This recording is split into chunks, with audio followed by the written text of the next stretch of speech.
اعوذ باللہ من الشیطان الرجیم بسم اللہ الرحمن الرحیم ام تريدون ان تسألوا رسولكم كما سئل موسى من قبل ومن يتبدل الكفر بالإيمان فقد ضل سواء السبيل ام کیا تریدون تم چاہتے ہو ان تسألو کہ سوال کرو رسولکم اپنے رسول سے کما جیسا کہ سوئلا سوال کیے گئے موسیٰ علیہ السلام سے من قبل اس سے پہلے ومن اور جو انسان یتبدل اختیار کرے تبدیل کرے الکفر کفر کو اختیار کر لے بالایمان ایمان کے بدلے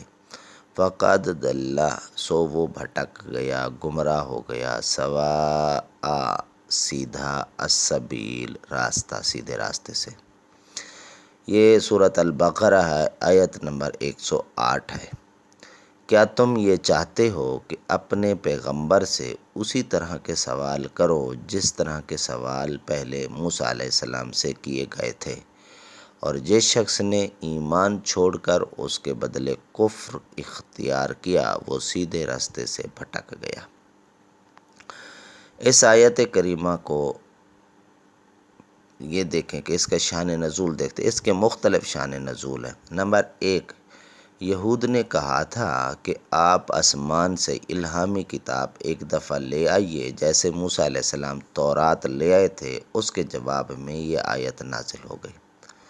نمبر 2، کہ مشرکین یہ کہا کرتے تھے کہ او ترقا فی السماء ولن نؤمن لرقیک حتی تنزل علینا کتابا نقرأہ، ہم تو ہرگز آپ کا یقین نہیں کریں گے یہاں تک کہ آپ چڑھ جائیں آسمان میں، اور ہم ہرگز بھی چڑھنے کا یقین نہیں کریں گے کہ جب تک آپ ہم پر ایک کتاب اتار کر نہ لے آئیں جس کو ہم خود پڑھ لیں۔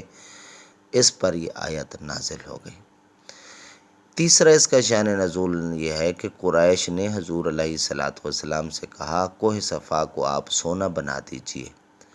آپ نے فرمایا ہاں اس کا سونا بنانا ممکن ہے، لیکن یہ یاد رہے اگر تم نے اس کے بعد انکار کیا اور کفر کیا تو یہ بنی اسرائیل کے دسترخواں کی طرح ہوگا کہ جب انہوں نے باوجود فرمائشی دسترخواں اترنے کے کفر کیا تو وہ سور اور خنزیر بنا دیے گئے تھے۔ اس کے بعد اللہ نے یہ آیت نازل فرمائی۔ اس کے ترجمے پر ایک غور کر لیں۔ ایک اور بھی اس کے شان نزول ملتا ہے کہ عرب نے جناب رسول اللہ صلی اللہ علیہ وسلم سے سوال کیا یہ کرا کہ حضور آپ اللہ تعالیٰ کو لائیں تاکہ ہم اسے کھلم کھلا دیکھ لیں۔ اس کے جواب میں اللہ نے آیت ارشاد فرمائی۔ کیا آیت ترجمہ پھر پڑھتے ہیں۔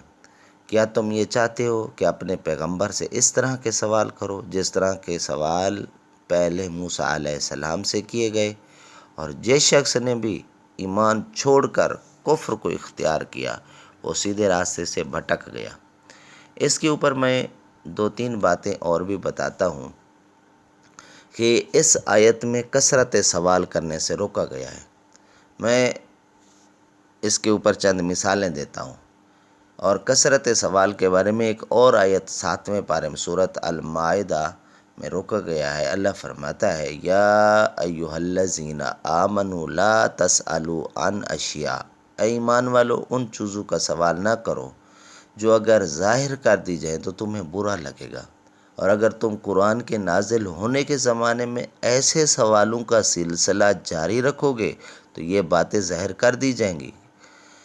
تو یہاں پر دیکھیں کہ اللہ تعالیٰ روک رہا ہے سوال۔ اس آیت میں بھی کہ موسیٰ علیہ السلام سے جیسے امتی سوال کرتے تھے تم اس طرح سوال نہ کرو، اور جو دوسری سورۃ مائدہ کی آیت نمبر 101 میں نے پڑھی ہے اس میں بھی کثرت سوال سے روکا گیا ہے۔ اب مثالیں میں دیتا ہوں۔ صحیح حدیث میں ہے کہ مسلمانوں میں سے سب سے بڑا مجرم وہ ہے جو اس چیز کے بارے میں سوال کرے جو حرام نہ تھی پھر اس کے سوال کرنے سے حرام ہو گئی۔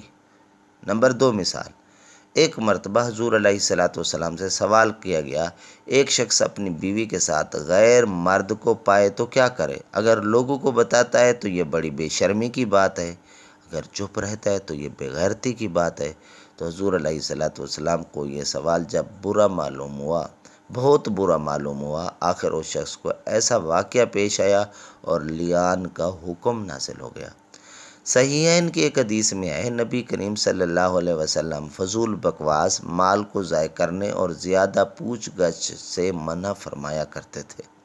صحیح مسلم میں ایک حدیث ہے، میں جب تک کچھ نہ کہوں تم بھی نہ پوچھا کرو۔ تم سے پہلے لوگوں کو اسی بد خصلت نے ہلاک کر دیا کہ وہ بکثرت سوال کرتے تھے اور اپنے نبیوں کے سامنے اختلاف کرتے تھے۔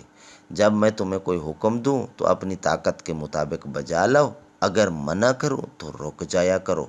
یہ آپ نے اس وقت فرمایا تھا جب لوگوں کو خبر دی کہ اللہ تبارک و تعالی نے تم پر حج فرض کیا ہے، تو کسی نے کہا، یا رسول اللہ ہر سال؟